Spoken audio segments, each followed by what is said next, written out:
கோதுமை மாவும் தேங்காயும் வச்சு சூப்பரான ஒரு ஸ்நாக்ஸ் ஒன்று பண்ண போகிறோம். இது ஸ்நாக்ஸாகவும் சாப்பிட்லாம், பிரேக்ஃபாஸ்ட்டாகவும் சாப்பிட்லாம். வாங்க அது எப்படி பண்ணலாம் அப்படிங்கிறத பார்க்கலாம். 1 கப் கோதுமை மாவு, உப்பு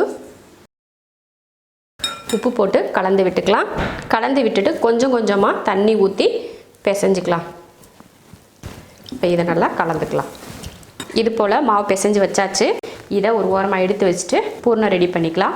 இதில் 1 கப் வெல்லம் எடுத்திருக்கேன். இது வந்து ஒரு 150 கிராம். அதை சேர்த்துக்கலாம். அதுக்கு கொஞ்சம் தண்ணி சேர்த்துக்கலாம். அதை கரைக்கிறதுக்காக மட்டும்தான் தண்ணி. ஸ்டவ் ஆன் பண்ணி இதை காய்ச்சிக்கலாம். வெல்லம் வந்து கரைஞ்சிருச்சு. இப்போ இதை எடுத்து வடிகட்டிக்கலாம். அதுக்கு ஒரு கடாய் வச்சுக்கிறேன். எதுக்காக இப்படி பண்ணுறோன்னா, அந்த வெள்ளத்தில் வந்து கொஞ்சம் மண் அப்புறம் தூசி இதெல்லாம் இருக்கும் இல்லையா, அதனால் வடிகட்டிட்டோம்னா அந்த கல்லெல்லாம் இருக்காது. அதனால தான். இதே நாட்டு சர்க்கரையெல்லாம் சேர்த்துட்டோம்னா இந்த மாதிரிலாம் நம்ம பண்ண தேவையில்லை. அதில் எதுவுமே இருக்காது. உள்ளே பார்த்தாலே தெரியும் பாருங்கள், மண் கல் இந்த மாதிரிலாம் நிறைய தூசெல்லாம் நிறைய இருக்குது. இதுக்காக தான் நம்ம வெள்ளத்தை இந்த மாதிரி காய்ச்சி வடிகட்டிக்கலாம். அதுக்கு பக்குவம்லாம் கிடையாது. பக்குவம் இல்லாமல் கொஞ்சமாக தண்ணி ஊற்றி காய்ச்சிக்கிட்டால் போதும். வடிகட்டுற அளவுக்கு இருக்கணும் தண்ணி, அவ்வளோதான். இப்போ மறுபடியும் ஸ்டவ் ஆன் பண்ணிடலாம். தேங்காய், அரைமுடி தேங்காயை துருவி எடுத்திருக்கேன். அதை இதில் சேர்த்துக்கலாம். இதில் 2 ஏலக்காயை பொடி பண்ணியிருக்கேன். அதை இதில் சேர்த்துக்கலாம்.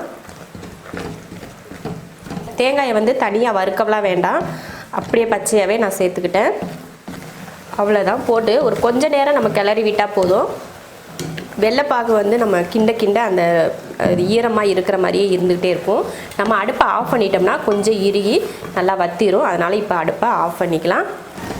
இது நல்லா ஆறட்டும். இப்போ மாவு தேய்ச்சிக்கலாம். சப்பாத்திக்கு வந்து ரொம்ப மெலிசாக தேய்ப்போம் இல்லையா, இதுக்கு கொஞ்சம் தடியாக இருக்கிற மாதிரியே தேய்ச்சிக்கலாம்.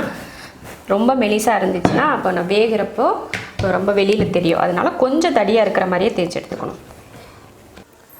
இது மாதிரி உருட்டிட்டு ஒரு டிஃபன் பாக்ஸ் வச்சுருக்கேன் நான். அதை வச்சு கொஞ்சம் ரவுண்டாக எடுத்துக்கலாம்.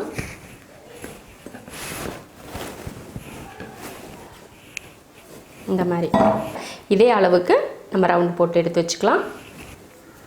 இந்த மாதிரி தேய்ச்சி எடுத்து வச்சுருக்கோம். நல்லா ஆறிடுச்சு. இப்போ நம்ம இதை மாவில் வச்சிடலாம். இது போல் தேய்ச்சி வச்ச மாவை எடுத்துகிட்டு அதில் பூரணத்தை வச்சுக்கலாம்.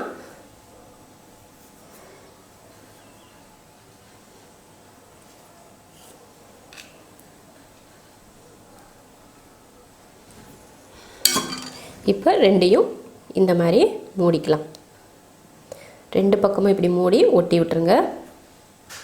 இது செய்கிறதுக்கு அச்சு எதுவுமே தேவையில்லை. நம்ம இந்த மாதிரி கையிலே ஈஸியாக செஞ்சிடலாம். இதுக்கு அச்சு இல்லை, இது எப்படி செய்கிறது அப்படின்னு நம்ம யோசிச்சுட்ருப்போம். கண்டிப்பாக இதுக்கு அச்செல்லாம் தேவையில்லை. ரொம்ப ஈஸி இது போல் செய்கிறது. அவ்வளோதான். இது போல் எல்லாத்தையும் போட்டு எடுத்துக்கலாம். நான் வந்து ஸ்டீமரில் தான் வேக வைக்க போகிறேன். நீங்கள் வந்து இட்லி சட்டியில் மேலே வச்சு வேக வச்சுக்கோங்க. இப்போ இதில் வச்சு இப்போ ஸ்டீமரில் தூக்கி வைக்கலாம்.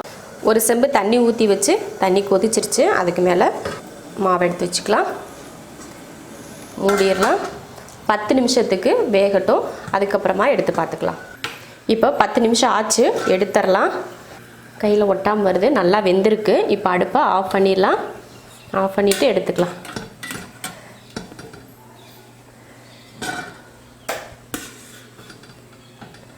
நம்ம எப்பயுமே அரிசி மாவில் தான் பண்ணுவோம். இது போல் நம்ம கோதுமை மாவில் பண்ணி சாப்பிட்டா ரொம்ப சூப்பராக இருக்கும். கோதுமை மாவில் இது போல் ஸ்நாக்ஸ் நீங்களும் செஞ்சு பார்த்துட்டு பிடிச்சிருந்தா லைக் பண்ணிவிட்டு ஷேர் பண்ணிவிட்டு கமெண்ட் பண்ணுங்கள்.